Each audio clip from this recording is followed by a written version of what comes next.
Bem, o professor Gabriel Santos Menezes é professor no Instituto de Física da Universidade de São Paulo, também é bolsista de produtividade em pesquisa do CNPq. As suas áreas de atuação abrangem teorias de partículas, campos, com foco em amplitudes de espalhamento, em teorias de calibre e gravidade, gravitação clássica e quântica, cosmologia inflacionária e aspectos teóricos da física de partícula e teoria de cordas. Então, uma salva de palmas para o professor e vamos deixar o tempo com ele. Obrigado. Obrigado, gente. Obrigado pela apresentação. Também obrigado pelo convite, pelo time de organização e parabéns pelo evento. Eu já vi o cronograma, tem bastante gente bacana que está falando aqui e os cursos, né, os mini cursos que vocês estão tendo, muito bacana, parabéns. Aproveitem. Acho que é essa a minha dica, assim. Bom, eu tenho muita coisa para falar, então apertem os cintos, vamos ver o que a gente vai poder falar dentro desse 1 hora e pouquinho, né? Então, algumas coisas eu vou falar com mais detalhes, outras coisas eu não vou falar com tantos detalhes, porque, né, o tempo é finito. Então, se eu tivesse que me comprometer com um resumo do que a gente vai ver aqui, eu diria que são esses, se funcionar, esses tópicos aqui, né, importantes, né? Talvez eu tivesse que adicionar mais um aqui, né, que a gente vai ver certamente, né, mas enfim. E aí depois, né, a gente vai ver um pouquinho das aplicações mais modernas desses tópicos aqui, que envolvem todo esse programa, né, de amplitude moderna, né, e claro, eu vou ser um pouco enviesado, né, então vou falar sobre coisas que eu estou fazendo, né, mas que vai ter interesse também em geral, né, eu não sou tão maluco assim de fazer coisas que não interessam a ninguém, né. Bom, então, a gente vai falar de amplitude e espalhamento, mas antes, o que são amplitude e espalhamento, por que elas são importantes, para que elas nos interessam, né? Dando um pouquinho passo atrás, né, os experimentos que envolvem espalhamento ou colisões num sentido mais amplo, né, eles são fundamentais na física, né, tanto do ponto de vista teórico quanto do ponto de vista experimental, né? O próprio modelo padrão de física de partículas foi construído a partir de experimentos de espalhamento, né? Então, e aí, em relação a isso, né, o observável primeiro, né, o observável mais importante que a gente pode calcular ou, vamos dizer assim, observar, né, ou tirar de um experimento é o que a gente chama de seção de choque de espalhamento, né? E a seção de choque de espalhamento, né, sob o ponto de vista da mecânica quântica, né, ela te dá o quê? A probabilidade de um processo acontecer, né? E aí você pode dizer que esse processo é função de energia e momento das entidades envolvidas, que nesse caso são partículas, né? A gente espalha partículas, né, do ponto de vista da mecânica quântica. Partículas que têm dinâmicas de ondas, mas são partículas, né? Então, a interpretação desses dados, né, experimentais que vêm de processos de espalhamento, né, eles confiam em cima de um formalismo matemático teórico que, por excelência, é a teoria quântica de campos, né? A teoria quântica de campos, ela surgiu, né, como uma junção da mecânica quântica e a relatividade especial, mas, por excelência, para poder exatamente entender e fazer previsões em cima desses processos de espalhamento, né? E ela que te dá, né, a linguagem matemática para você poder descrever, né? Você tem um dado experimental associado a um processo de espalhamento, e aí como é que você transcreve isso, né, para qualquer pessoa entender, ou qualquer entidade no universo entender? Você usa a linguagem matemática, lembrando desde o século XVII de Galileu, e aí quem te dá esse formalismo é, por excelência, a teoria quântica de campos. Só que, na verdade, o que você realmente calcula na teoria quântica de campos, claro, você pode calcular a seção de choque, mas tem uma coisa anterior a isso, que é o que a gente chama de amplitude de espalhamento, né?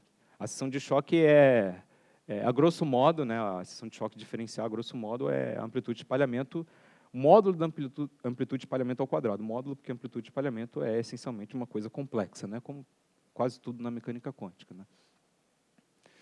Bom, esses Early Explorers que eu listei aqui, né, não são os Early Explorers associados ao famoso programa da Matriz S dos anos 60. Né? Esse programa da Matriz S, né, o histórico dela vem dos papers no final dos anos 50, do Landau e colaboradores, que eles mostram que a eletrodinâmica quântica, né, em altas energias, ela não fazia sentido. Isso tem a ver com coisas que a gente chama de running coupling constants, né? Você tem um problema na running coupling constant da eletrodinâmica quântica quando você vai para altas energias, né? Então, a solução que o Landau e colaboradores propuseram, né, era abandonar a teoria quântica de campos. Tem algum problema fundamental na teoria quântica de campos, está tudo errado, esquece. Então, as pessoas comemoram. O Landau, né? Claro, o Landau falou, então provavelmente ele está certo. Né? E aí, o que eles fizeram? Então vamos focar nos observáveis. Então, volta exatamente o que eu estava falando, na matriz S. E era um programa muito bonito, né? E, infelizmente, por razões que daqui a pouco a gente vai discutir, não deu certo. Né? E aí a teoria quântica de campos volta no início dos anos 70, né, com a descoberta que as teorias de calibre não abelianas são renormalizáveis. Né? Até então, as teorias de Yang-Mills eram só uma curiosidade, mas aí os trabalhos do Toft, do Veltman, mostram que elas são perturbativamente renormalizáveis, e os trabalhos do Politzer, do Gross e do Wiltshire, que mostram que você tem a liberdade assintótica, contradizendo o que o Landau disse, que, né, não fazia sentido você fazer running coupling constants em teoria quântica de campos, que a coisa ia crescer indefinidamente com a escala de energia, ia dar alguma coisa muito errada. Né? Então, teorias não abelianas é uma contraprova esse resultado do Landau. Na verdade, você tem, né, outras contraprovas, mas isso é outra discussão. Então, esses early explorers que eu menciono aqui é o pessoal dos anos 80, né, e anos 90, assim. Eu chamo de early explorers porque esse povo todo aqui, ele estava mais preocupado com fenomenologia de partículas. Né? De novo, né, o desenvolvimento da teoria quântica de campos e a utilização como uma ferramenta matemática para interpretar e calcular as amplitudes de espalhamento tem aplicação por excelência em física de partículas. Né? Então, é natural que você entendesse, né, a primeira aplicação, a aplicação mais tradicional, em cima de, para uma terminologia mais moderna, de collider physics. Né? Então, era o objetivo desse pessoal. Né? Só que aí, alguns anos depois, cerca de uns 20 e poucos anos depois, 15 anos depois, né, com os trabalhos do Witten, de Twistor String Theory, né, houve um boost nessa área. Né? E aí, a partir disso, meados dos anos 2000, né, surge isso que a gente pode chamar de um programa de amplitudes moderno. Né? On-shell porque você está pegando as partículas externas, né, as partículas que você espalha, e está supondo que elas obedecem certos constraints aqui que a gente vai dizer, que é o constraint de você dizer que a partícula está on-shell, ou seja, obedecer à relação relativística de momento e energia. Né? Mas mais do que isso, né, a ideia toda desse programa moderno de amplitudes, né, é desenvolver métodos mais eficientes para você calcular a amplitude de espalhamento. A gente vai ver aqui por que isso é extremamente importante. Né?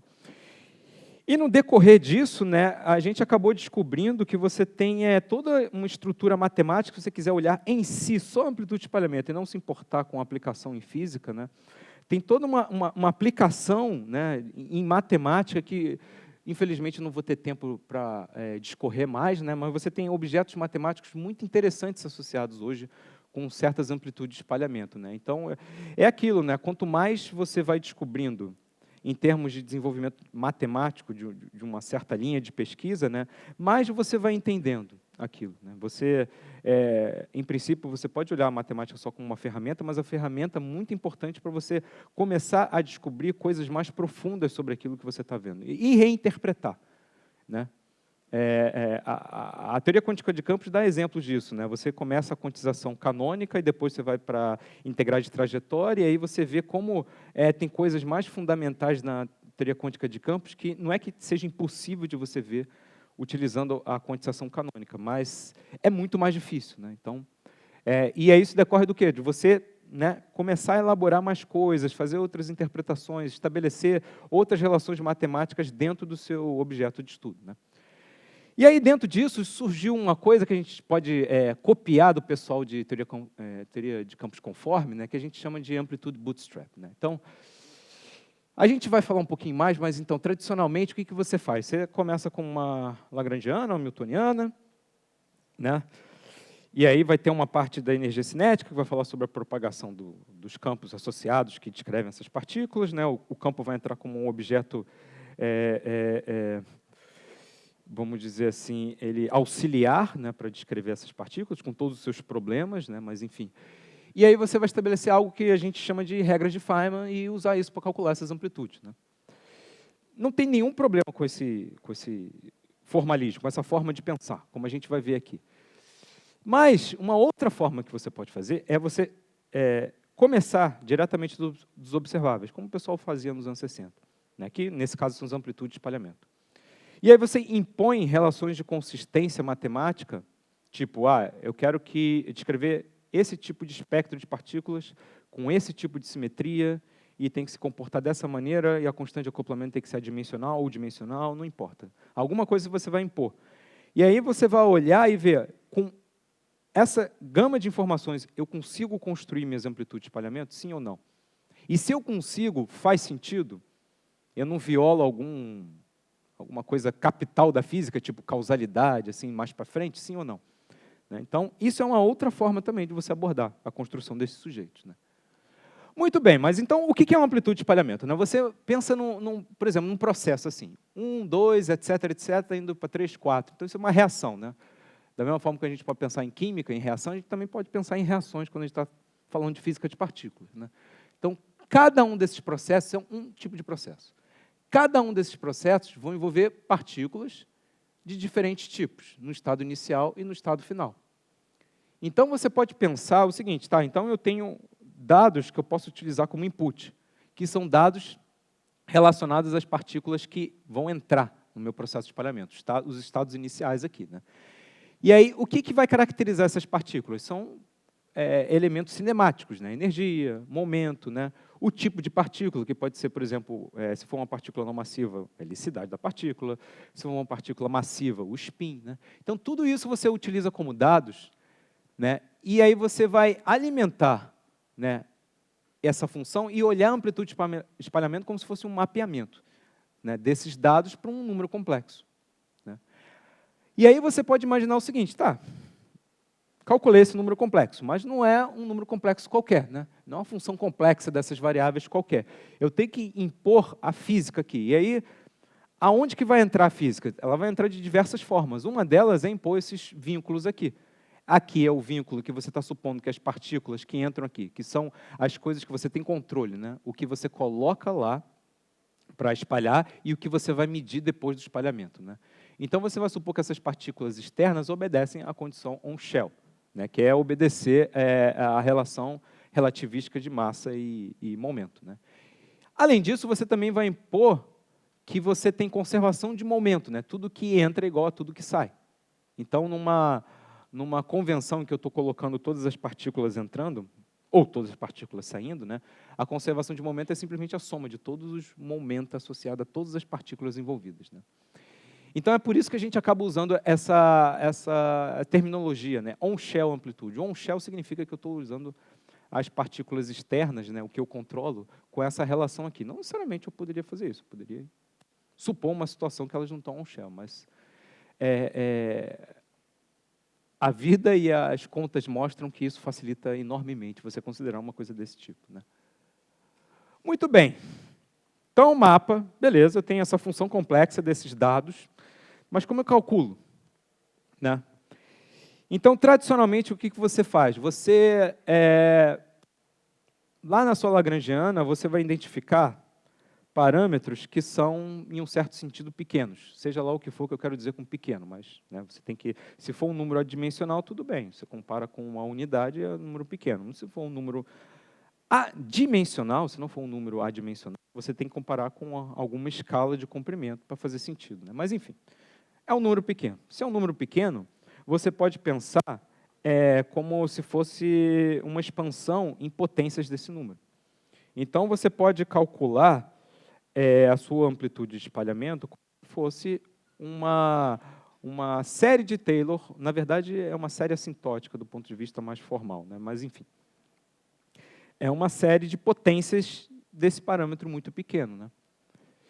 E aí, você tem que fazer algum certo sentido do ponto de vista matemático, mas do ponto de vista físico você consegue fazer o melhor sentido em cima dessa amplitude de espalhamento, dessa expansão, né, em potências desse parâmetro pequeno, e aí você pode fazer a conta. E aí você identifica que nas fórmulas matemáticas, né, você tem um padrão em que eu posso identificar para cada pedacinho da fórmula um pedaço de um desenho. Então, ao invés de ficar fazendo o tempo inteiro essa conta, eu posso imaginar que eu tenho regras para associar um desenho, um diagrama, para a minha fórmula matemática. Essas são as regras de Feynman. E cada diagrama que eu vou desenhar associado a uma regra de Feynman, né, eu gero o que a gente chama de diagramas de Feynman. Então, cada diagrama de Feynman aqui é relacionado, né, a uma ordem na teoria de perturbação. E não se enganem, né, cada um deles, eu estou só fazendo uma coisa bem esquemática, né, cada um deles é a soma de um monte. Né? Então, isso aqui é para representar um monte de tipos de processos no nível mais baixo, que a gente chama de nível de árvore, né, o desenho parece galhos de uma árvore. Né? E aí, conforme você vai na expansão perturbativa, você vai encontrando isso aqui, laços, né, de partículas internas, né, que a gente chama de loops, ou laços. Né? Enfim, então, cada ordem você vai criar mais e mais laços. Então, a primeira ordem não trivial, né, é a que a gente chama de um loop, que tem um laço só. A segunda ordem não trivial, a gente vai chamar de 2 loops, porque tem 2 laços aqui, etc, etc. Né? E aí, as regras de Feynman nos dizem o quê? Cada linha interna é uma partícula, né, que não está um shell. Então, aqui tem um propagador de Feynman associado aqui. Então, aqui também. E toda vez que você tiver um loop, você tem que integrar sobre todas as energias possíveis das partículas que estão entrando aqui nesse loop. Né? Então, aqui você tem uma integração, aqui você tem 2 integrações e por aí vai. Então, você tem uma coisa dessa forma aqui. Então, a cada um desses caras aqui, né, as regras de Feynman vão atribuir uma fórmula matemática. Né? E aí é muito mais fácil, né, desenhar do que escrever fórmulas. Né? Então, você aprende a desenhar esses desenhos de criança, praticamente, né? E pode ficar um pouco mais complicado, mas, enfim, é assim que você faz. Né?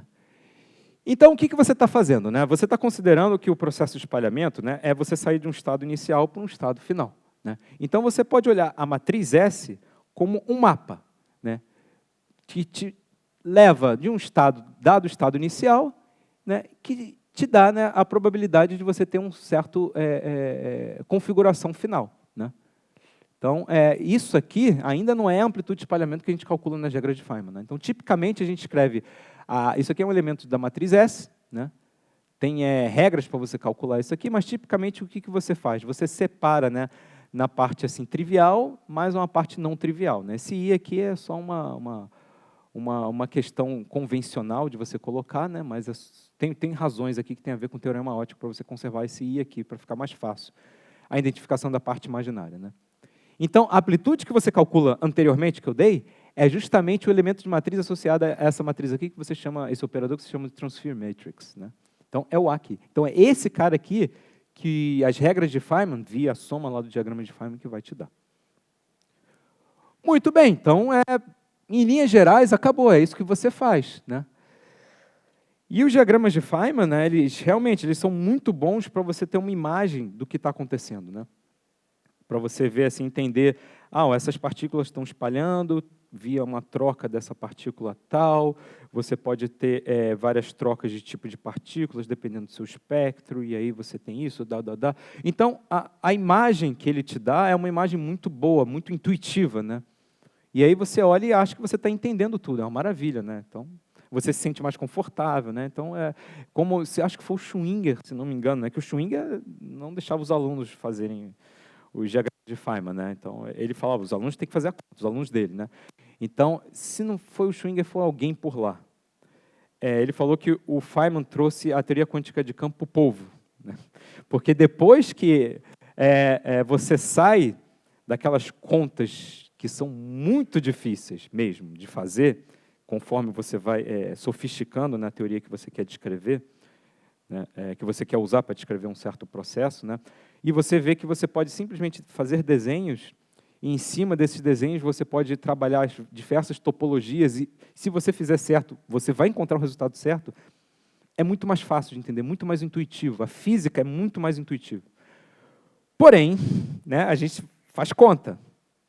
E não necessariamente essa linguagem de você utilizar os diagramas de Feynman, ela é, vamos dizer assim, útil para fazer contas. Então, um exemplo de livro de texto é você estudar espalhamento de Bloom, né?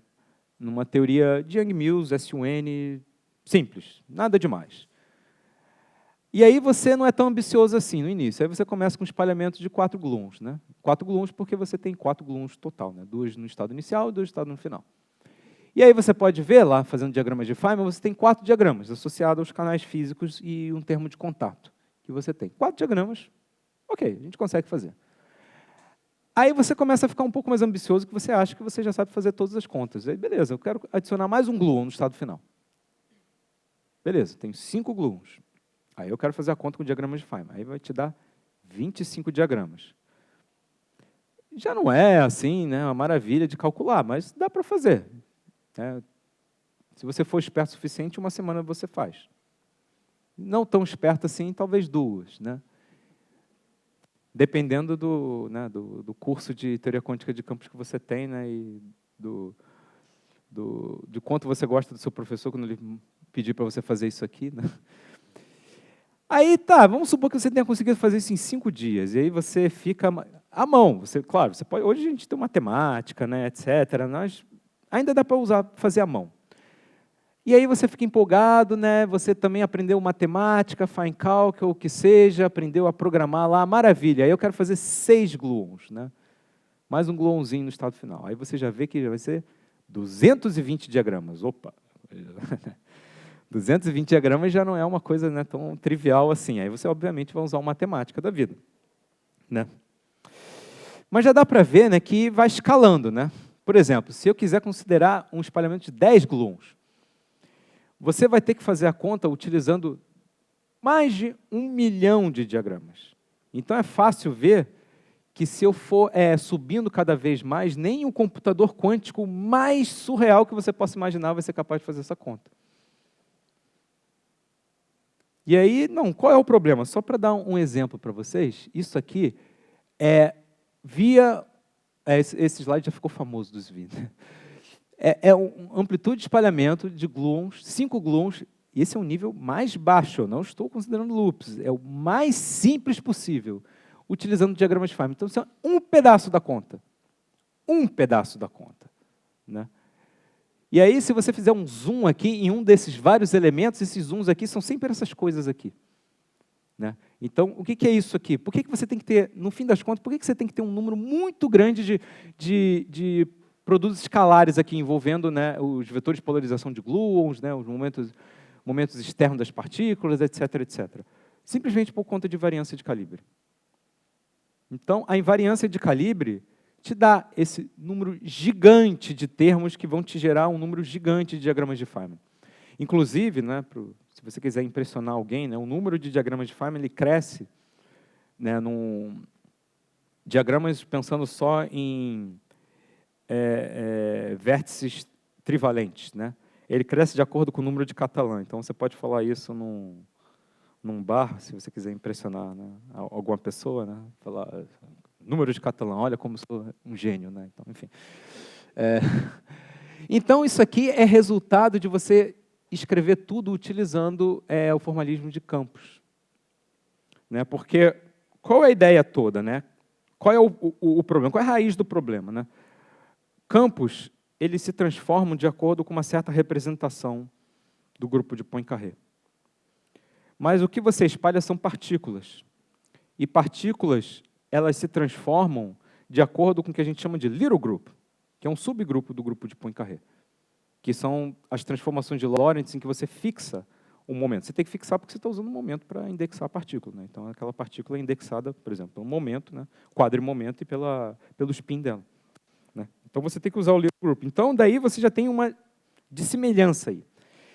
E aí, o que acontece? Quando você utiliza, né, um certo tensor para descrever um campo, esse tensor ele vai transformar com uma certa representação do grupo de Lorentz, que, na verdade, pode ser uma representação irredutível do grupo de Lorentz, mas, na verdade, é uma representação redutível do grupo de rotações. E é justamente o grupo de rotações que vai te dar o spin das partículas que você quer descrever. Então, de modo geral, o campo ele está descrevendo não uma partícula, mas uma cacetada de partículas. E você, na verdade, está interessado em uma partícula. Então, você tem que estabelecer meios de matar essas outras partículas, que seriam modos espúrios. Mas você precisa carregá-los, né, em um certo sentido, né, para a sua conta, para você manter as simetrias que você tem lá. No caso de uma teoria de calibre, você quer manter a simetria dinâmica associada àquela interação descrita por uma teoria de calibre. Isso aqui vai te dar isso aqui. Agora, só um spoiler, isso é a teoria de Yang-Mills. Imagina para gravitação. Gravitação é exponencialmente pior. É exponencial elevado a isso. Coisa... Mas então, o que a gente faz? O grande problema, né, ou a grande solução, ou a grande question mark que você pode se colocar é, mesmo depois de toda essa conta, o que te interessa é a seção de choque, porque você vai comparar com dados experimentais. Né? Apesar de a gente falar que a amplitude de espalhamento é um observável, o que é, de fato, observável é o módulo ao quadrado dela. E aí, se você for corajoso ou corajosa o suficiente, você vai, né, pegar uma coisa desse tipo, né, elevar um módulo disso ao quadrado, fazer todas as relações que você pode fazer e, no fim das contas, é um número assim, desse tamanho, que você escreve numa linha de, sei lá, do seu caderno, ou numa linha aqui, né, do quadro. E aí você não entende nada. Né? Por que uma coisa tão difícil, tão complicada, que pode me levar anos para calcular, é uma linha, se eu pego o quadrado dela? Basicamente porque você talvez não esteja usando as variáveis certas. Né? Por exemplo, né, se eu quiser pegar um espalhamento de n gluons, imagina, aquilo é de 5 gluons, imagina n gluons N507. Né? E você fazer a conta, né, com essa distribuição de helicidade, o resultado final, usando essas variáveis que a gente chama de espinores, né, dentro desse formalismo, né, você obtém esse resultado. Eu falei para vocês, é bem pequenininho. Isso aqui é uma amplitude que a gente chama de MHV, Maximum Illicit Violation. Né? Ups. Tem uma explicação por que você chama isso de MHV, mas, enfim, é um nome. Até o momento é só simplesmente um nome, mas usando essas variáveis aqui, a coisa é muito, muito, muito mais simples. Né? A ideia de você utilizar essas variáveis é a seguinte, um vetor, como, por exemplo, um quadrimomento, né, ele se transforma, né, sob transformações de Lorentz, na representação meio-meio. Né? Lembrando, né, a álgebra, né, você pode decompor a álgebra na soma de dois SU2. Né? E a gente sabe tudo sobre SU2, né? Mecânica quântica. Então, você pode distinguir representações irredutíveis com esses dois números semi-inteiros, MN. Então, representação meio-meio. Ou seja, em um certo sentido, talvez seja mais natural olhar um quadrivetor como se fosse um bi-espinor, meio-meio, né? Espinor. Então, é nesse sentido que você olha, né, o momento. Na verdade, né, como você tem um homomorfismo entre o grupo SL2C, né, das matrizes 2x2 complexas de determinante unitário, e o grupo de Lorentz, né, você pode fazer representações que a gente diria mais fundamentais, porque elas são de dimensão mais baixa, né, utilizando só espinores. Então, você pode pegar, por exemplo, qualquer tensor que você quiser e contrair com uma dada matriz de Pauli. Então, você pode falar sobre transformações de Lorentz, tudo em cima desses caras. Então, você pode fazer a mesma coisa para os momentos. Então, você tem um bi-espinor. Né? Geralmente, a gente usa essas notações, a gente está mais acostumado quando a gente trabalha com supersimetria, essas coisas, mas você não precisa utilizar supersimetria. Isso aqui é good old Yang-Mills theory. Né? E aí, como isso aqui é uma partícula não massiva, né, porque está descrevendo gluons, né, a matriz que você obtém é uma matriz com determinante zero. Aí você lembra lá da sua infância, que você estava brincando com matrizes, né? A matriz 2x2, que tem um determinante zero, tem um rank menor, tem um rank 1. Né? E aí a álgebra linear vai dizer que é o seguinte, então eu posso sempre escrever essa matriz como se fosse um produto direto entre dois vetores. Esses vetores aqui que são os nossos espinores. Não espinores no sentido que a gente aprende com férmions, necessariamente. Poderia ser, mas não é o caso aqui. Então, são vetores de dois componentes de números reais ou números complexos. Simplesmente isso. Né? E aí tem uma notaçãozinha aqui, em termos de brackets, que é mais simples, né? Em cima desses caras aqui, para você construir. Então, quando você utiliza essas variáveis aqui, né, você vai ver que a soma, né, daqueles diagramas de Feynman se condensa de uma forma muito mais simples, né?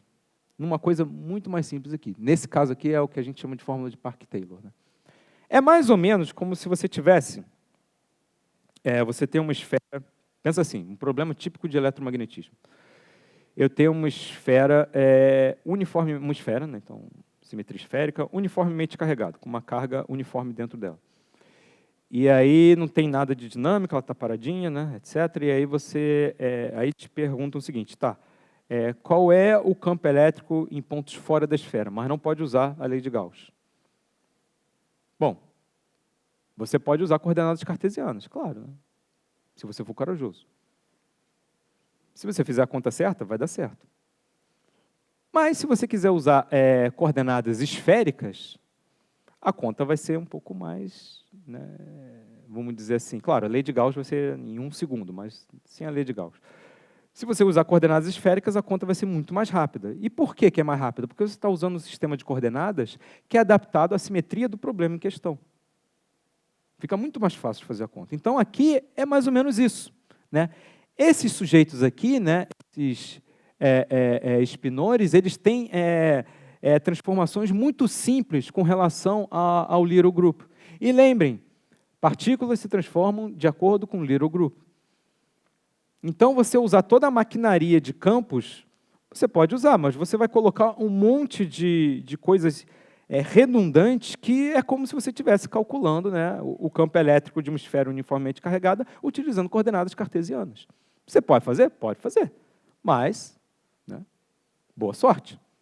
Então, nesse caso, né, partículas não massivas, né, especialmente quando você tem grupos de simetria, né, ou seja, coisas mais sofisticadas para descrever a dinâmica dessas partículas, né, é mais conveniente você usar esse formalismo. Né? Então, de primeira, dependendo da sua situação, por exemplo, teorias de Yang-Mills, super Yang-Mills também, é mais conveniente você usar esse formalismo ao invés de você usar um formalismo de campos. Então, a primeira coisa que a gente aprendeu. Então, mas isso é nível de árvore, né? Lembrando, isso é a coisa mais simples possível que a gente possa imaginar. Mas a coisa, né, o bife, o suco, está nos loops, né? Aí entram as coisas realmente difíceis, né? Mas você pode usar, também tem uma outra, um outro truquezinho, que é o seguinte, é aqui que entra, né, a sacada desses caras, né, os os Davids, né, no meados dos anos 90, que é o seguinte, lembra que eu falei para vocês que o programa da matriz S nos anos 60 não deu muito certo? Porque qual era a ideia deles? Bom, eu quero calcular uma função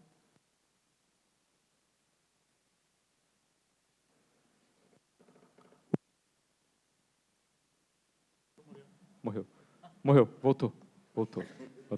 Ih, morreu. Não, voltou. Tá, então, eu quero calcular uma função complexa dessas variáveis, né? Geralmente você vai, né, fazer uma continuação analítica e pensar, né, na amplitude de espalhamento num plano complexo, etc, etc. E usar todas as ferramentas de variáveis complexas que a gente tem em mãos. Né? Teorema de resíduos, etc. E aí, né, o que eles queriam fazer? Tá, os nossos observáveis são amplitude de espalhamento. Então, além daqueles vínculos que eu mencionei, a física também entra em como a estrutura analítica dessa função complexa vai se revelar. Então, por exemplo, se eu quero falar sobre a troca de uma partícula em um processo de espalhamento, né, eu estou falando sobre uma estrutura singular que é um polo. Então, essa função complexa tem que ter um polo. Se eu estou falando sobre uma situação que eu tenho um two-particle exchange, né, uma troca de duas partículas, né, eu já tenho como se fosse uma integral em cima de uma função racional, que vai me dar um branch cut, um plano complexo. Então, quem impõe essa estrutura analítica é a física. Então, a pergunta deles era o seguinte, dado todo o conhecimento que eu posso ter da estrutura analítica de uma função complexa, eu consigo reconstruir essa função complexa? Já dá para ter uma noção que isso é uma coisa bem ambiciosa, né?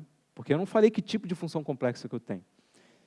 Então, obviamente, né, tinha outras coisas também, como a questão que eu falei da prova de renormalizabilidade, teoria de Yang-Mills, né, a liberdade assintótica, etc., etc., mas isso é um objetivo muito ambicioso, né?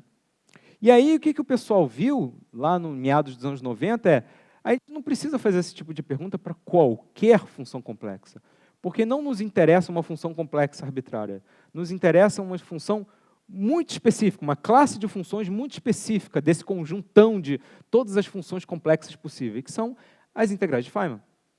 As integrais que vão descrever cada um daqueles diagramas, né? Ou a soma daqueles diagramas, né? E eu sei as estruturas analíticas ali, ou pelo menos eu acho que eu sei.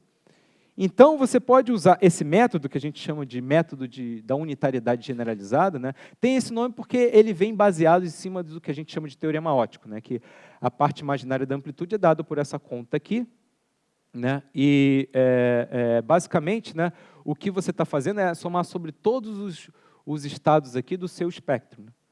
Então, o que você faz, né, aqui no teorema óptico é o seguinte: esse aqui é o que a gente chama de dois cortes. Né? Você corta duas linhas internas do seu diagrama ou da soma dos seus diagramas. Né?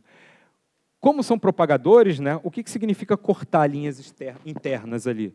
Né? Significa que você vai substituir a expressão do propagador por uma delta, que é, na verdade, a função de Whiteman de frequências positivas. Né? Então, só para dizer que eu não escrevi nada no quadro. Então, é uma coisa assim. Então, você pode escrever valor principal desse cara. Né? Eu espero que vocês saibam o que eu quero dizer com valor principal. Mas, enfim. Isso pensando no epsilon, isso é prescrição de Feynman. Né? Então, isso aqui vai me te dar uma coisa assim. Toda vez que você cortar uma linha num propagador, você está colocando esse propagador on-shell, ou seja, a partícula que está sendo descrita por esse propagador, que está se propagando, né, de um ponto a outro, né, ela fica on-shell, ou seja, ela obedece essa relação aqui, P2 igual a menos M2. Então, você vai substituir esse cara aqui por esse cara aqui. Então, isso significa cortar uma linha. Então, aqui você tipicamente corta duas linhas. Então, o que você está fazendo? Você está explorando a estrutura analítica dos seus diagramas de Feynman. Né? Só que você pode fazer isso de uma forma mais generalizada. Você não precisa cortar apenas duas linhas. Você pode cortar uma linha só. Você pode cortar N linhas, dependendo da sua ordem de teoria de perturbação e quantas partículas estão sendo espalhadas. Enfim, você pode cortar um monte de linhas. Claro, tem uns caveats aqui que você tem que tomar cuidado, né? Porque você, na verdade, isso aqui, né, é um loop momento. Então, você está integrando esse cara aqui. Então, você está te dando o quê? Soluções de uma equação. E aí, quando você corta mais linhas, né, as soluções são tipicamente complexas. Então, você tem que tomar cuidado na hora de fazer essas contas aqui. Tipicamente, você considera cada componente aqui como se fosse um espaço de complexo diferente. Né? Então, você olha esses caras aqui como se você também estivesse calculando resíduos de um polo, quando você faz isso. Né? Mas integrando, né? Então é por isso que vai dar os branch cuts. Né? Então, a ideia toda do método generalizado de unitariedade é você explorar singularidades, estruturas singulares das suas integrais de Feynman para você reconstruir a sua amplitude. Então, o que está dizendo aqui? Né? Tipicamente, o que é essa fórmula, né, o teorema óptico, está dizendo que a parte imaginária de uma dada amplitude é dada por produtos de amplitudes que estão sendo calculados a um nível inferior da teoria de perturbação. Então, por exemplo, se aqui é uma amplitude a um loop, né, a parte imaginária de uma amplitude a um loop vai ser dada por produtos de amplitudes a nível de árvore. E por aí vai. Né? O método da unitariedade generalizado, né, ele é interessante porque ele permite que você coloque tudo isso em termos de amplitudes em nível de árvore, onde, em princípio, as contas são melhor feitas. Né? Então, você pode pegar uma série de produtos de amplitudes a nível de árvore e dizer, isso aqui é o que a gente chama de um corte unitário generalizado. Isso vai me dar alguma informação sobre alguma daquelas integrais para resolver a minha amplitude de espalhamento no final. Né? Fica mais fácil se você tiver uma base, né? Uma função no espaço de funções, e aí você tem uma base nesse espaço de funções, expande ali, etc. Fica mais fácil porque aí você sabe como é a estrutura analítica das suas integrais que vão fazer parte dessa base, né, que a gente chama de master integrals. Né.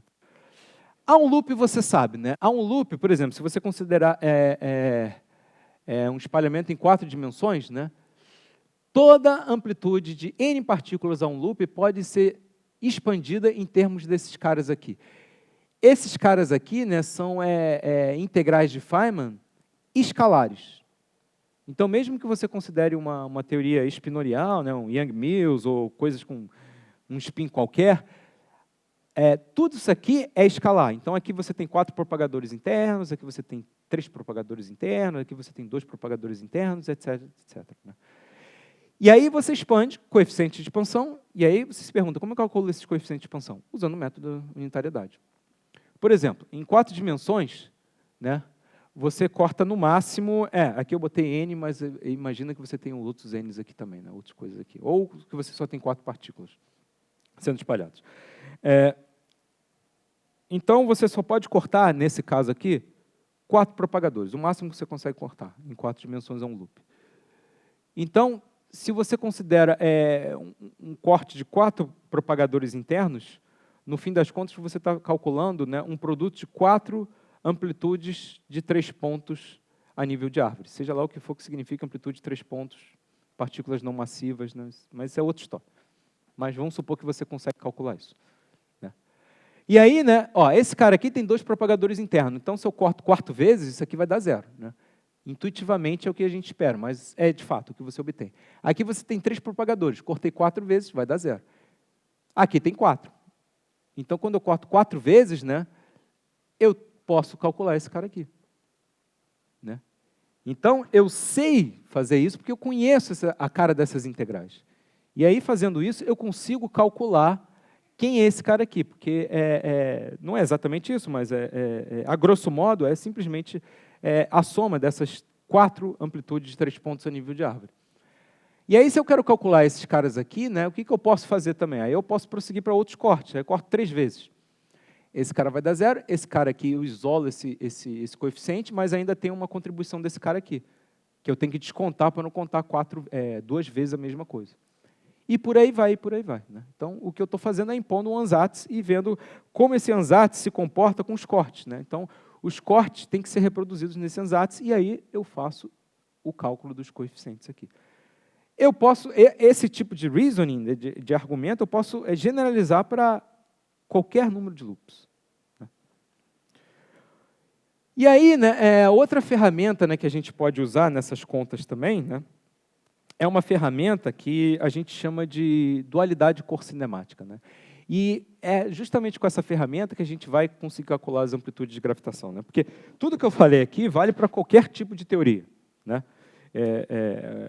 O Generalized Unitarity. Você pode usar para qualquer tipo de teoria, mas se você está interessado em Yang-Mills, em gravidade, né, vale a pena você passar primeiro por isso, antes de você passar por todas essas contas. Né? Então, como é que funciona, né, toda essa história e o slogan, né, gravidade é igual à teoria de calibre ao quadrado, que é uma consequência dessa dualidade. Né? Pensa que você tem um diagrama a nível de árvore, de novo, nível de árvore. Né? Mais geral possível. Então, aqui eu estou considerando diagramas trivalentes, né, mas termos de contato, que você, né, lá na Lagrangiana das teorias de Yang-Mills, você tem um vértice de 3 pontos e um vértice de 4 pontos. O vértice de 4 pontos, de uma certa maneira, eu sempre posso colapsar em vértices aqui de 3 pontos. Né? Eu posso elaborar depois melhor isso, mas você tem como fazer. Então, esse cara aqui tem uma expressão esquemática dada por isso aqui. Isso aqui é um propagador, né? Então, cada uma dessas linhas internas é um propagador. Esse N aqui é um numerador que vai descrever produtos escalares dos momenta com vetores de polarização, etc., etc. E, lembrando-se, uma teoria de calibre não abeliano. Então, você tem uma estrutura não abeliana ali, então tem que aparecer o quê? Matrizes, constante de estrutura, e isso está tudo incorporado nesse C aqui, que a gente chama de fatores de cor. Né? E aí, tipicamente, esses fatores de cor, como são matrizes, né, que obedecem uma certa álgebra, né, de um certo grupo de Lie, né, elas vão obedecer relações algébricas. Né? A mais famosa delas é a relações de Jacobi, que esquematicamente eu escrevo dessa forma aqui. Né? CI mais CJ mais CK igual a 0, associado, por exemplo, a uma soma de 3 diagramas de n pontos quaisquer. Então, estou singularizando esses três caras aqui. Então, eles têm relações de Jacobi que eu relaciono dessa forma, né?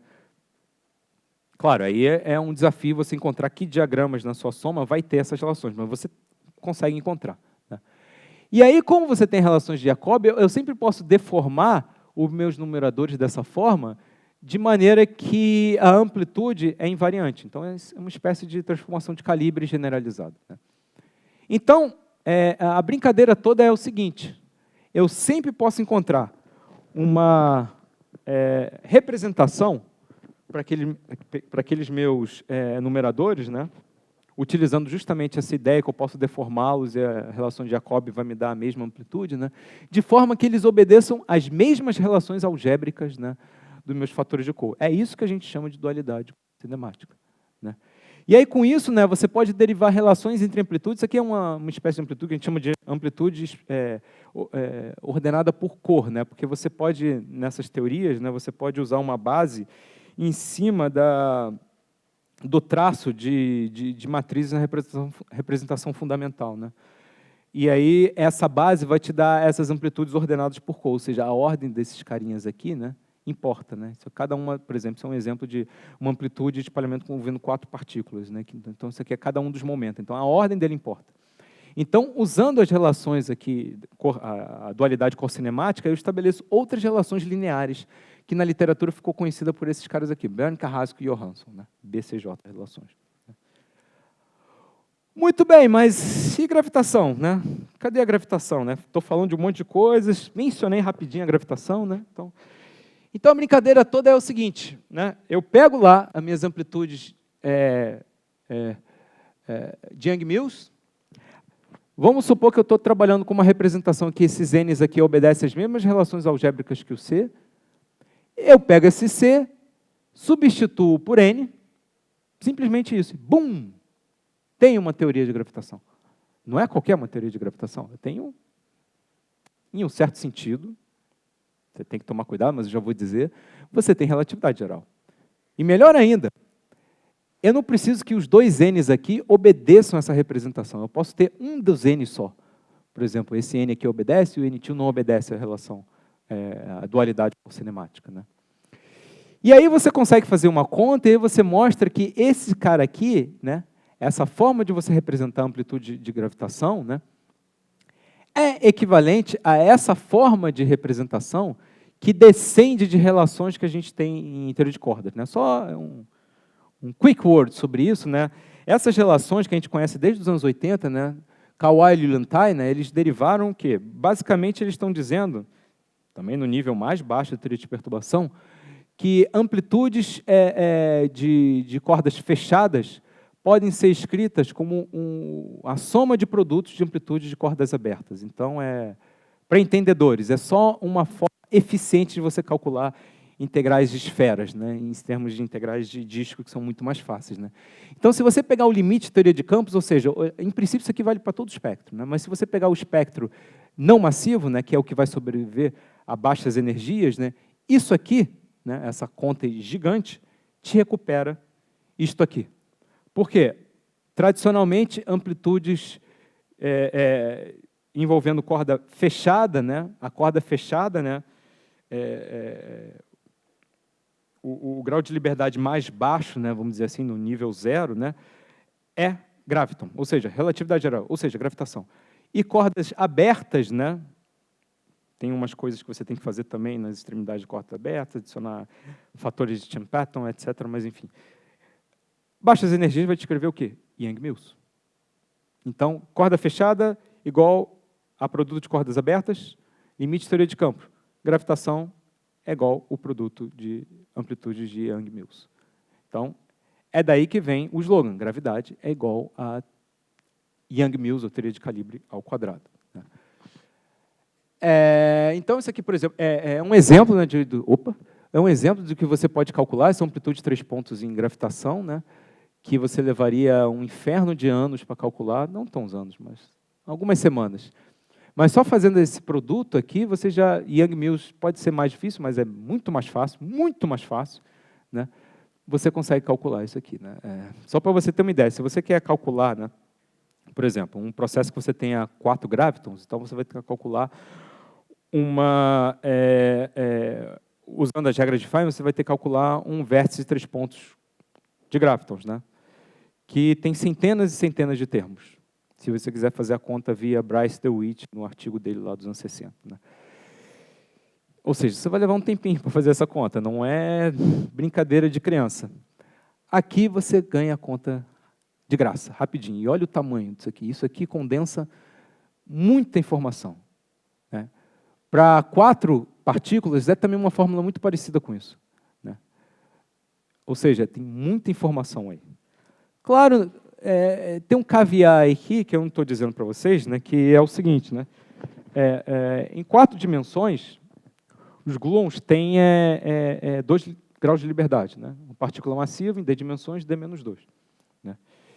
E aí eu estou basicamente dizendo para vocês que eu obtenho, né, uma teoria de gravitação, né, vamos supor, em princípio Einstein, a partir do quadrado dessas teorias de Yang-Mills. Então, é como se eu tivesse também elevando ao quadrado o espectro.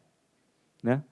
Só que, até onde eu sei, né, 2 vezes 2 dá 4. Só que o graviton só tem 2 graus de liberdade. Então, cadê esses outros 2 graus de liberdade? Esse é o caveat. Né? Tipicamente, se você não fizer com calma o square, né, dos caras aqui, você vai obter não só relatividade geral, mas a relatividade geral acompanhada desses outros 2 sujeitos aqui, né, o dilaton e um campo de Kalb-Ramond.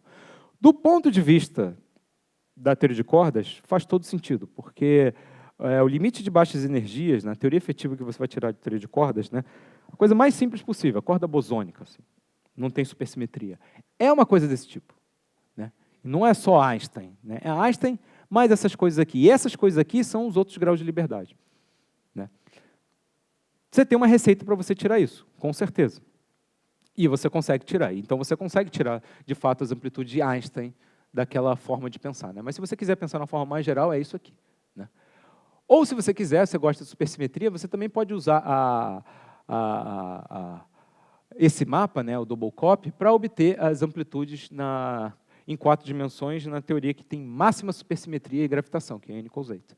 A partir dessa teoria com máxima supersimetria, mas sem gravitação, que é N = 4 super Young-Mills. Então, você tem, hoje em dia, uma rede gigante de teorias de cópia dupla, que é difícil a gente falar de cada uma delas, que tem até algumas aqui, eu não tenho um conhecimento tão assim, simples, né, mas algumas eu conheço, porque algumas eu trabalhei.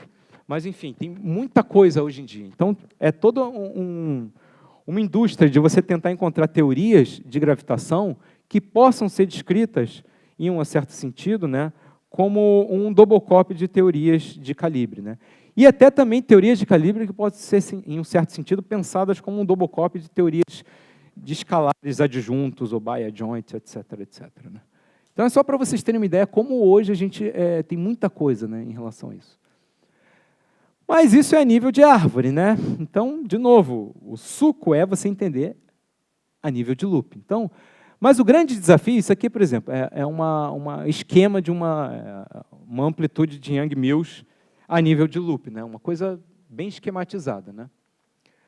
A grande coisa aqui é você encontrar a nível de loop justamente, né, numeradores que obedeçam à relação cor-cinemática. É altamente não trivial. Inclusive, se você for para uma conta de 5 loops numa amplitude mais simples possível, 4 pontos, e N = 4 super Young-Mills, não está claro que você tem essa representação. Então, ou é muito difícil de encontrar. Né? Então, e você precisa disso, para você poder elevar ao quadrado e chegar numa amplitude de gravitação. Então, você tem evidências, né, a nível de loop, mas você não tem provas. Né? Você tem uma espécie de prova vamos dizer assim, há um loop em teoria de cordas, que são os trabalhos do Steenberger, mas tem uns caveats ali que... Porque se você sabe fazer a conta também na teoria de cordas, você descende em baixas energias e vai chegar na teoria quântica de campos. Né? E aí E aí é uma coisa com outra, né? Aquelas relações ali de trás que eu mostrei para vocês são as relações KLT. As relações KLT vão implicar naquela cópia dupla utilizando a dualidade cor-cinemática e vice-versa. Então, se você tem uma, você tem a outra, né? Mas é bem difícil, não se engane, é bem difícil você encontrar numeradores que vão ter essa propriedade, né, essa representação. Tem um paper recente, né, que eles usam, né, esse fenômeno, na verdade, né, isso aqui é teoria quântica de campos usual. Né, eles usam o fato que a cópia dupla e a dualidade cor-cinemática, você tem uma prova mesmo, tem uma prova matemática usando relações de recursão a nível de árvore.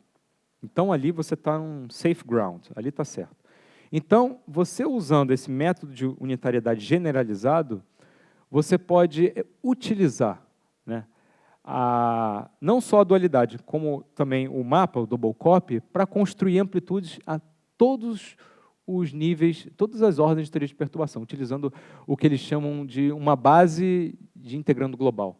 Né. A ideia toda é que os seus cortes unitários, né, vão reproduzir, né, eles vão ser reproduzidos por integrais que estão nessa base aqui. Então, você pode usar os cortes unitários para chegar nessa base. Então, dos cortes unitários, eu posso usar um conjunto de cortes, que eles chamam de spanning set of cuts, né, que vão ser os caras que vão te dar essas integrais nessa base aqui. Né. E aí, você pode usar esse conjunto de cortes, que é só produto de amplitude de árvore. Então, você pode usar color kinematics duality e você pode usar double copy. Então, é nesse sentido que eles usam, né, a double copy para todas as ordens. Né? É um trabalho bastante interessante e é extremamente útil se você quiser calcular coisas a loops muito mais altos, como verificar, por exemplo, se a n equals 8 supergravity é de fato finita ou não, ou contas que a gente já vai ver na aplicação. Bom, eu vou falar rapidinho, isso aqui é uma representação muito legal, o CHY, que tem uma estrutura de double copy, mas também são coisas que você pode utilizar. Né? A ideia toda dessas representações, dessas amplitudes, é em cima dessas equações aqui, que a gente chama de equações de espalhamento, scattering equations. A ideia toda é que você tem uma relação 1 para 1 entre invariantes cinemáticos, que é o que a gente chamaria de variáveis de Mendelssohn, e pontos, punctures, numa esfera. E essa relação tal é tal que essa equação aqui, né, isso aqui é igual a zero, né, delta aqui, né, as soluções dela vai me dar uma amplitude de espalhamento de Young-Mills ou uma amplitude de espalhamento de gravidade. Né. Então, a forma de double copy está exatamente nesse polinômio aqui, ao quadrado. Nesse polinômio aqui, no fim das contas, né, você pode escrevê-lo como se fosse o Pfaffiano de uma certa matriz. Né, e eu espero que vocês saibam o que eu quero dizer quando eu quero dizer Pfaffiano de uma matriz. Né, mas, enfim. Não importa. Então, é que tem a ver com umas combinações desses caras aqui. Então, isso também é outra coisa muito interessante que você também pode utilizar, que tem uma estrutura de double copy aqui também para calcular suas amplitudes, né, a nível de árvore. Então, do ponto de vista clássico, né, a coisa é um pouco mais complicada, né, porque, do ponto de vista clássico, você não está falando de amplitude de espalhamento, você está falando de soluções das equações de movimento. E soluções das equações de movimento, né, são coisas que mudam de acordo com reparametrizações ou escolhas de calibre. Né. Então, não está claro que você pode ter uma estrutura de cópia dupla entre soluções de Young-Mills ou de eletromagnetismo e soluções da relatividade geral. Mas, em algumas situações, você consegue. Né. Isso aqui é um exemplo de um calibre que a gente chama de Kerr-Shield. Né. Nesse caso, a solução de Schwarzschild. A solução de Schwarzschild tem esse calibre de Kerr-Shield, então você pode montar então, dessa forma aqui. Então, tem uma estrutura de double copy aqui, em que você consegue estabelecer uma relação de double copy entre soluções do eletromagnetismo clássico, soluções de Maxwell, e soluções da relatividade geral. Você tem como você fazer isso aqui, isso é uma história muito bonita, que eu não vou ter tempo de entrar em maiores detalhes, mas em um certo sentido é uma double copy clássica, né, que não tem a ver com a double copy quântica que a gente estava falando aqui. Né. Outra coisa também, que é uma ferramenta que a gente tem utilizado nos últimos tempos, que é extremamente interessante, especialmente se você quer estudar física no infravermelho, né, essas amplitudes no infravermelho, que é um programa que nasceu de uma investigações que mostrou que 3 tópicos que, em princípio, não tinham nenhuma relação um com o outro, eles começam a ter relações ali, que são tópicos, a saber, um tópico que tem a ver com simetrias assintóticas em sistemas isolados de relatividade geral, um tópico que tem a ver com o soft theorem, derivado lá nos anos 60 pelo Weinberg e outros, né, que é simplesmente você pega uma amplitude de espalhamento, né, e você tem uma partícula não massiva, né, um graviton glue, um mensageiro, vamos chamar de um mensageiro, né, e aí você pega o momento dessa partícula e leva a zero, nesse sentido que eu quero dizer que ela é soft, então a sua amplitude fatoriza. E um efeito que a gente conhece razoavelmente bem na relatividade geral, mas de uns tempos para cá a gente começou a conhecer melhor também no eletromagnetismo, que é um efeito de memória, né? No caso da gravitação, você pode pensar o exemplo mais simples de um efeito de memória, que a gente chama de efeito de memória linear, que é o seguinte: você pensa em um conjunto de partículas massivas, né, que estão em certas posições. Aí você bota uma onda gravitacional passando ali. Aí alguma coisa vai acontecer com essas partículas, né? Claro, depende do sistema de referência que você está, a própria detector frame, TT frame, mas, enfim. Alguma coisa vai acontecer. E aí depois elas vão relaxar para certas posições. Essas posições relativas, depois da passagem da onda gravitacional, são diferentes das posições relativas que elas tinham antes da passagem gravitacional. Então, elas guardam uma memória do que passou ali, do que algo, esse fluxo de ondas gravitacionais. Então, isso em linhas gerais, isso que a gente chama de efeito de memória. Então, esses 3 efeitos, né, essas 3 coisas, são descritas nisso que a gente chama de triângulo do infravermelho. Então, esses 3 assuntos são, em princípio, assuntos completamente desconexos, mas você vê, né, aqui eu desenho coisas simples, né, como transformados de Fourier, transições de vácuo, identidade de ordem, que permitem, né, a gente relacionar esses 3 temas, né? E aí o interessante, né, que as simetrias assintóticas elas surgem da seguinte forma, né? Um corpo isolado significa, né, que os efeitos, né, uma fonte de um campo gravitacional, os efeitos dele, né, vão se tornando cada vez menores conforme eu vou me afastando dele. Então, mesmo que o espaço-tempo gerado por aquele corpo massivo não tenha isometrias em geral, você espera que a grandes distâncias desse corpo você recupere Poincaré, né, porque você vai, né, cada vez mais se aproximar da métrica de Minkowski, que é zero gravitação. E a verdade é que você não recupera só Poincaré, você recupera Poincaré mais uma coisa infinita, de dimensão infinita, né? Você carrega isso, né? Então, tudo isso ficou conhecido na literatura como grupo BMS. É um acrônimo dos 3 caras que primeiramente fizeram essas contas: Bond, Vandenberg, Metzner, Sachs. Né? Não os 3 juntos, mas, enfim, uma parte junta, outra parte separadas, enfim. E aí, né, você tem 2 tipos de simetrias, né, que são associadas a cada um dos termos numa expansão soft. Né? O leading order soft term vai te dar uma simetria assintótica, vai estar relacionado a uma simetria assintótica que a gente chama de supertranslações, que elas são uma espécie de um enhancement das translações usuais, mas que dependem das direções. Né? Da mesma forma, o subleading term aqui vai estar vinculado a uma outra simetria assintótica que a gente chama de superrotações, que aí a história é em cima, não das translações, mas das transformações de Lorentz. Né? E aí é justamente essa conexão com as superrotações que você conseguia descrever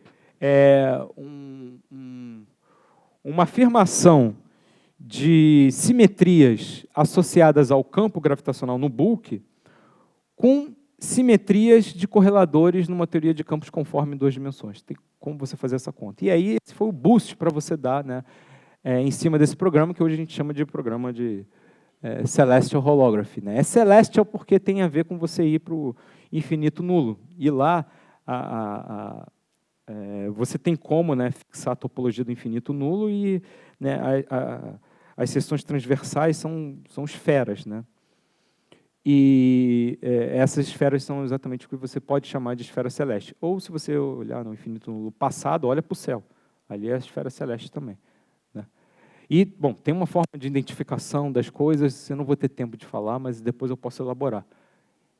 E, falando em double copy, você tem como fazer double copy, né, em cima de amplitudes, no caso desse programa, né? Então, é um paper muito bonito do Eduardo e do André, em cima dessa coisa, né? Então, a ideia, em linhas gerais, é mais ou menos isso aqui, né? Bom, gente, então, nessa última parte do meu seminário, eu vou falar rapidinho sobre aplicações, né? De novo, estou enviesado, então, eu vou falar sobre coisas que me interessam. Então, um primeiro momento, a gente pode falar do seguinte, né? Esse aqui é uma indústria hoje em dia. Então, a ideia toda, né, é que toda essa maquinaria de amplitude de espalhamento, né, é extremamente útil para você calcular física associado a observáveis clássicos. E hoje você tem, né, por excelência, né, e necessidade, né, por conta de detectores de ondas gravitacionais, né, você tem uma necessidade muito grande de entender observáveis clássicos associados a essa física, né, como formas de onda, radiação gravitacional, fluxo, né, de ondas gravitacionais indo para o infinito, e tudo que tem associado com isso, né, ângulos de espalhamento, né. Então, é toda uma física clássica que, em princípio, você pode, né, ficar só na física clássica, mas que a gente tem visto cada vez mais como esse formalismo de amplitudes, né, quânticas de ser útil para calcular. Tá, mas como é que eu faço a ponte, né, a partir de amplitudes quânticas para uma coisa clássica, né? Então, a primeira coisa é a teoria efetiva da gravitação. Então, se vocês estão vendo o curso do Gastão, né, de teorias efetivas, né, uma teoria efetiva a nível lagrangiano, eu estou fazendo uma expansão em termos de derivadas, né? Então, assim, basicamente é uma coisa assim, né? Você tem, por exemplo, uma constante acoplamento elevado a uma certa potência, eu tenho uma escala de energia aqui, e eu tenho uma certa derivada aqui, né? A mesma potência aqui, né? Para tornar isso aqui tudo adimensional, e aqui eu tenho, sei lá, um operador, né? Então, basicamente, é isso que você está fazendo. Você está fazendo, né, uma expansão, né, em termos dessas coisas aqui. E esse cara aqui, né, a escala de energia, né, ela está te colocando até que ponto a teoria efetiva faz sentido, né? Então, hoje é a linguagem moderna. É assim que a gente entende hoje a física, utilizando muito a ideia de teorias efetivas, né? Mas, assim, você tem dois tipos, né, basicamente, efetivas, porque tem tem uma forma também, duas formas de você pensar nas estruturas dos chamados grupos de renormalização, né? Então, você tem um lado que é totalmente wilsoniano, né, e você tem um lado que é mais puxado para o que a gente, de fato, faz na conta na teoria quântica de campos, especialmente aplicada na física de partículas, né? Então, a relatividade geral, né, a gente sabe que tem esses infinitos que você não consegue dar conta, né? A cada ordem da teoria de perturbação, você tem que acrescentar um novo termo na Lagrangiana para poder absorver um novo infinito que surgiu. Então, ela tem que ser entendida como uma teoria efetiva. Então, quando você consegue entendê-la como uma teoria efetiva, você vê que não tem nenhum problema em você juntar a gravitação, relatividade geral com mecânica quântica. Então, quem te disser que tem um problema está errado, é mentira. Não tem problema nenhum. Então, é visto dessa forma, como uma teoria efetiva. Então, a primeira coisa que você tem que pensar, se você quer usar aquelas amplitudes quânticas gravitacionais para descrever o problema de dois corpos em gravidade, é relatividade geral como uma teoria efetiva. Então, é uma teoria, esquece geometria. Geometria é muito legal na parte clássica, mas na teoria efetiva, a melhor coisa é você pensar na relatividade geral como uma teoria de interação também, claro, né, de alta interação, de uma partícula não massiva de spin 2, que é o gravitão. É a forma mais útil que você pensa, né? Se vai ser a maneira mais correta lá para frente, não sabemos, mas é a maneira mais útil. Beleza. Então, aí a segunda coisa é, tudo bem, então é uma teoria efetiva. Então, como é que eu tiro a física clássica, né? Porque o que eu aprendi lá no meu livro texto, sei lá, Itzhak Zubé, o que seja, né, é que a parte clássica das amplitudes de espalhamento, elas estão associadas com a amplitude no nível mais baixo, nível de árvore, né? Não loops. Loops é tudo quântico. Isso não é verdade também. Estou quebrando paradigmas de vocês, então. Isso também não é verdade, né? toda vez que você tiver duas ou mais partículas não massivas em loops, você tem uma contribuição clássica. Você tem que ter uma contribuição clássica, porque você está mudando, né, basicamente, o que você está mudando é a estrutura no infravermelho das suas integrais de Feynman. Então, você mostra, isso é uma conta, né, que o John e o Barry fazem aqui, e eles mostram uma coisa bem geral que acontece. Você tem termos clássicos ali. Né? Então, você tem uma receita. No fim das contas, a receita é o seguinte. Se você... É bem uma intuição de teoria efetiva. Se você tem no seu espaço de variáveis cinemáticas, você consegue identificar uma clara separação de escalas, significa que você pode falar sobre física clássica nessa região cinemática.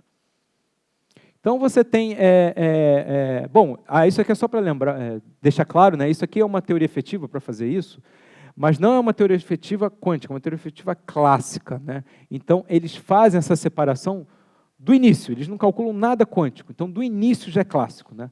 Inclusive, a gente fez isso, né? Uma conta mais recente, né? Você pode usar nisso para explorar relações de Kramers-Kronig, polarizabilidade gravitacional, etc, etc. Então, não é essa teoria que eu estou estudando, né? É uma coisa parecida, mas não é isso. Eu estou fazendo a conta quântica, e dali da quântica eu estou tirando a parte clássica que me interessa. Então, isso não é uma coisa hiper recente, né? Como a gente pode ver esse artigo do Iwasaki, mas isso aqui é só um espelho do que está se fazendo hoje. Né?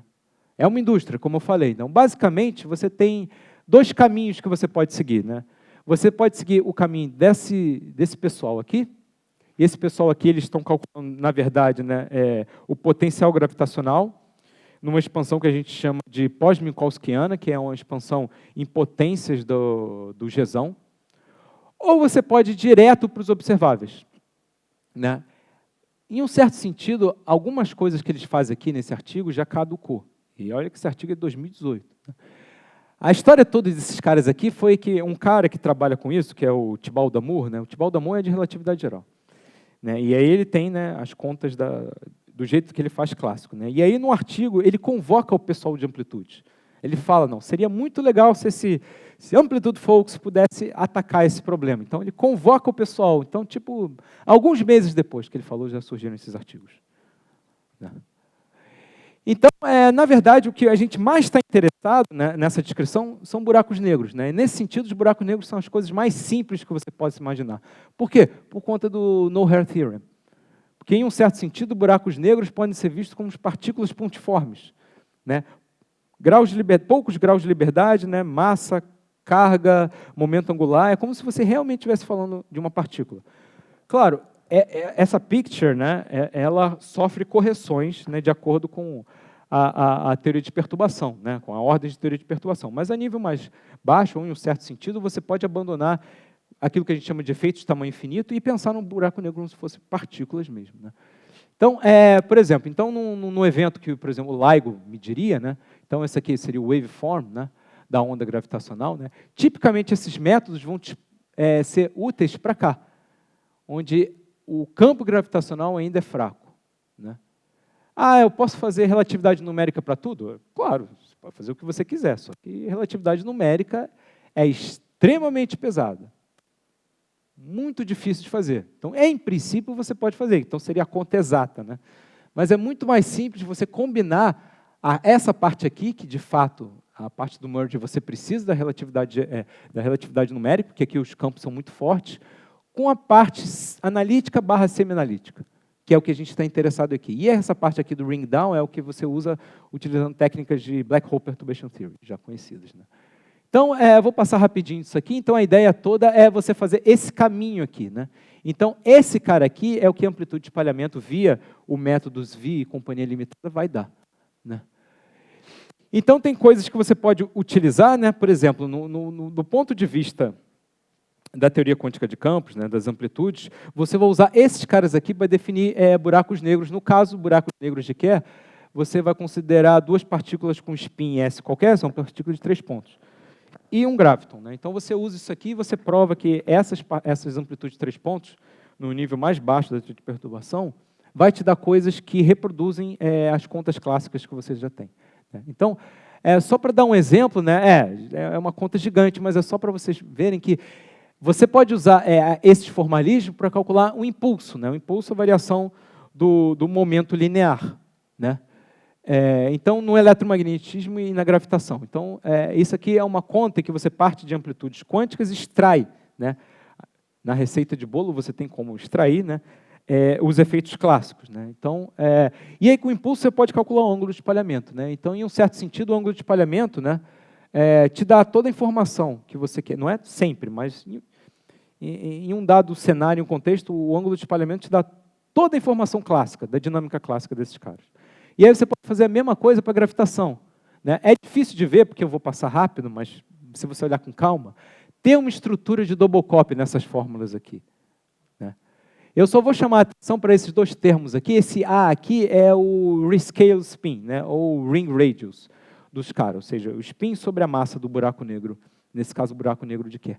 Então, isso aqui, vocês veem, isso aqui não vale para todos os spins, né? Vale até uma ordem aqui, ordem em polinômios, se pensasse uma expansão em polinômios, até a ordem 5, e aqui a ordem 5 de cada um de dois buracos negros de Kerr, né? A razão para isso aqui acontecer nessa conta é porque a gente não está fazendo a conta via métodos tradicionais. A gente está fazendo uma espécie de amplitude bootstrap, em que você usa essas amplitudes aqui, né, de 3 pontos. Né. E aí o problema é que lá na conta, nessa conta aqui, você precisa de amplitude Compton. E a amplitude Compton, ela não é bem definida para todos os spins, né. Você tem polos espúrios. Uma amplitude Compton a nível de árvore, né. Polos espúrios por quê? O único polo que você pode ter numa amplitude de espalhamento são polos associados aos seus propagadores, ou seja, são polos associados à troca de partículas do seu espectro. Qualquer outro polo que você tem ali não tem a ver com a física, ou seja, é um polo espúrio. Em princípio, não tem problema você ter polo espúrio. O problema é se esse resíduo desse polo for diferente de zero. Aí você tem um problema, que é o caso aqui. Então, você tem toda uma estrutura aqui, que eu não vou ter tempo de falar, mas que você salva, né, esses polos espúrios aqui. Então, você tem soluções para você ver isso, né? E uma maneira de você eliminar esses polos espúrios é utilizar a teoria que você conhece, que lida muito bem com essas partículas não massivas, gravitons ou fótons, e partículas de spin S qualquer, massivas, que é a teoria de cordas, né? Tem alguns caveats em relação a isso, mas você consegue fazer a conta. Esse é um exemplo de uma amplitude gravitacional, uma amplitude de espalhamento gravitacional, com essa configuração de helicidades entre os gravitons e duas partículas massivas de spin S qualquer, né? A parte boa é que, pelo menos, você, na ordem quadrática em spin, no spin clássico, né, depois que você toma o limite clássico, né, você consegue concordar com coisas que você já sabia de Black Hole Perturbation Theory, né? E o desafio é ir para ordens além da ordem quadrática, né? Na verdade, ordem quadrática não, ordem quártica, né? Tá vendo? Essas ordens quárticas aqui. Essa parte aqui que concorda, né? E as outras partes não concordam, não te dá outros valores. Então, o problema de não concordar é que você não sabe se você está espalhando que tipo de objeto compacto esse cara está descrevendo, né? Talvez não sejam buracos negros, talvez sejam outra espécie de objetos compactos, como estrelas de nêutrons, né? Ou talvez exista uma maneira de você tirar isso de teoria de cordas, né? Bom, só para finalizar, então, existe uma outra forma também que você pode aplicar essa maquinaria de amplitude de espalhamento, né, que é em cima dessas teorias com derivadas de ordem superior, né. Eu vou dar um exemplo aqui, que é essa teoria de F-square, né, que é descrita por essa lagrangiana. E para que serve essa teoria? Essa teoria, né, se descobriu que você consegue fazer com que, pelo menos a nível de árvore, né, as amplitudes de espalhamento aqui, elas obedecem, né, a relações BCJ. Então, se obedece a relações BCJ, você pode pensar numa cópia dupla e obter uma teoria de gravitação. E que teoria de gravitação é essa? É uma teoria de gravitação que foi descrita pelo Nathan e pelo Ed Witten há muito tempo atrás. É a Twistor String Theory, né?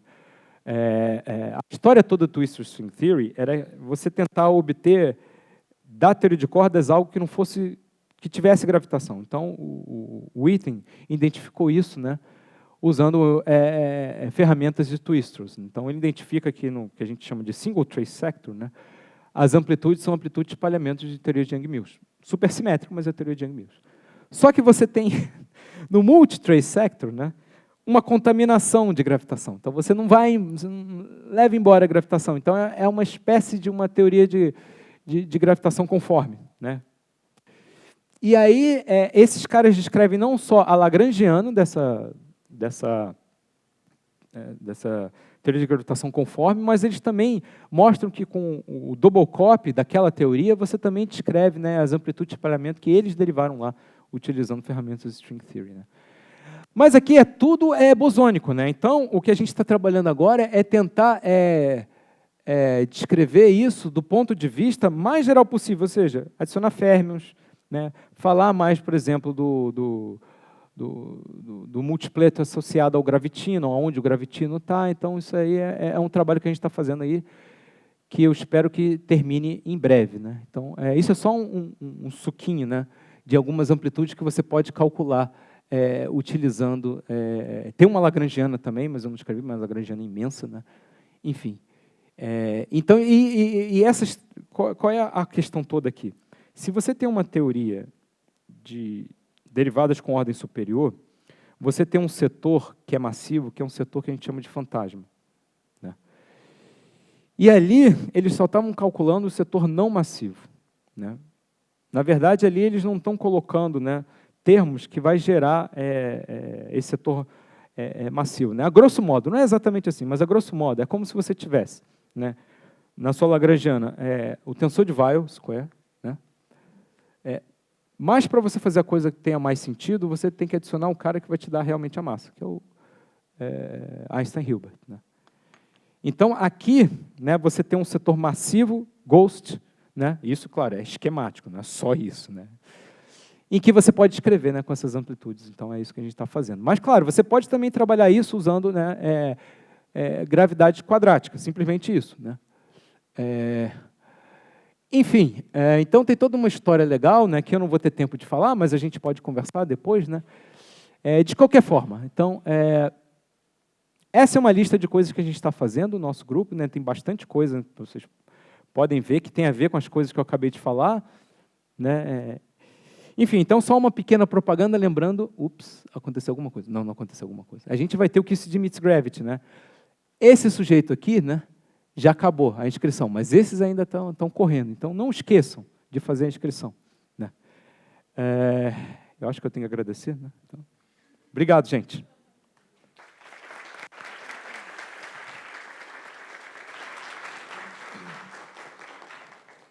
Bem, gente, então, quem quiser pode fazer perguntas. Tá. Oi, Gabriel. Pô, obrigado pelo seminário, muito bom. No seu seminário, você descreveu métodos apenas on-shell, né? Você não falou nada sobre offshore. Uhum. Teria como você falar um pouquinho sobre os métodos off-shell e por que é que eles são relevantes? No fim das contas, o que você está... aí você usa correntes, né, Berangier, né, umas coisas assim, né? Pelo menos tradicionalmente a gente pode fazer isso. No fim das contas, né, o que você quer um aspecto bem amplo, né? Você quer encontrar métodos que agilizem suas contas, né? Então, não tem nada assim de especial, né, sobre os métodos on-shell, né? Na parte clássica, talvez, porque você está querendo descrever, por exemplo, espalhamento de 2 buracos negros, né? Então, são coisas que, de fato, tem que estar on-shell. Então, talvez, na parte clássica, né, das aplicações, os métodos on-shell sejam extremamente relevantes. On-shell. Porque buraco negro tem que estar on-shell, né? Mas, de um ponto de vista mais amplo, né, você pode tirar uma daquelas partículas, né, num processo de espalhamento e colocá-las off-shell, né? Bom, mas, enfim, você pode fazer a conta e, no fim das contas, o que te interessa? É o que você pode fazer. Mas se você tirar uma partícula e se ela não ficar off-shell, ela não vai ser mais uma partícula física, ela vai ser um objeto Sim. que não Sim. que não é físico. Sim. Aí eu estava tentando entender o porquê as pessoas se preocupam Sim. em deixar uma partícula externa off-shell, tipo... Ó, vamos dar um exemplo, por exemplo, nessas teorias de derivada de ordem superior. Né? E aí você tem um espectro massivo que descreve fantasmas. Né? E esses fantasmas não podem ser físicos, por razões que a gente pode listar, mas, enfim, violam causalidade na escala da massa deles, etc, etc. Você pode construir amplitudes on-shell com esses caras, pensando no método da unitariedade? Sim, claro que você pode fazer. Mas, do ponto de vista da física, não faz sentido botar esses caras on-shell. Então, você também pode pensar, por exemplo, numa amplitude de 4 pontos em que um deles é um fantasma, né, e colocar esse cara off-shell. E aí, a pergunta é, tudo bem, por exemplo, sei lá, num diagrama esquematicamente falando, né, então, aí você bota esse cara aqui off-shell, né, esse cara que está em... essa cor não ficou muito bom, mas aqui. Pronto, esse cara aqui está off-shell, todo mundo está on-shell, né, aqui, né. Então, aqui, né, esse vértice que vai ter aqui, né, já não é um vértice tão simples de calcular se você tivesse tudo on-shell. Né. Então, mas, de qualquer forma, você pode estabelecer relações aqui que vão ser, dependendo da teoria, mais simples de calcular se você botasse todo mundo on-shell. Né. E, num ponto desse exemplo que eu dei, né, o fantasma, de fato, você não vai pensar nele fisicamente como sendo uma coisa on-shell, vai ser uma coisa off-shell. Então, no fim das contas, vai depender do que você quer. Né? Se você quer descrever uma partícula, um espalhamento que tem uma partícula que seja não física, então você não esperaria que ela esteja on-shell. Ou se você quer fazer a conta de uma forma que vai ser mais simples do que fazer todo mundo on-shell. Né? Então, não tem nenhuma coisa... Claro, né, fui um pouco enviesado de falar partículas on-shell, porque, né, é o que o programa faz. Né? Mas não necessariamente você precisa considerar todas as partículas on-shell. Né? Existem contas que você pode botar uma delas off-shell e fazer e ver o que vai acontecer. Né? Se tem relações de simetria, né, que mesmo você estando off-shell, essas relações de simetria ainda vão ser obedecidas. Então, você pode fazer uma ponte com uma descrição lagrangiana. Entendeu? Que a descrição lagrangiana vai estar tudo off-shell. Depois, a posteriori, que você vai identificar on-shell. Né? Ok, muito obrigado.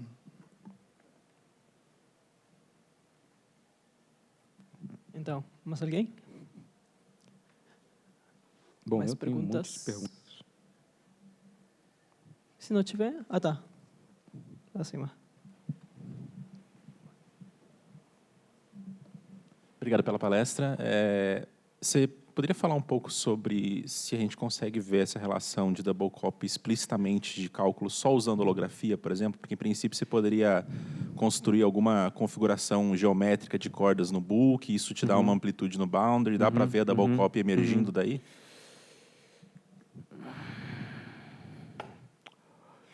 Olha, até dá, sim. Tem uma forma que você pode fazer assim.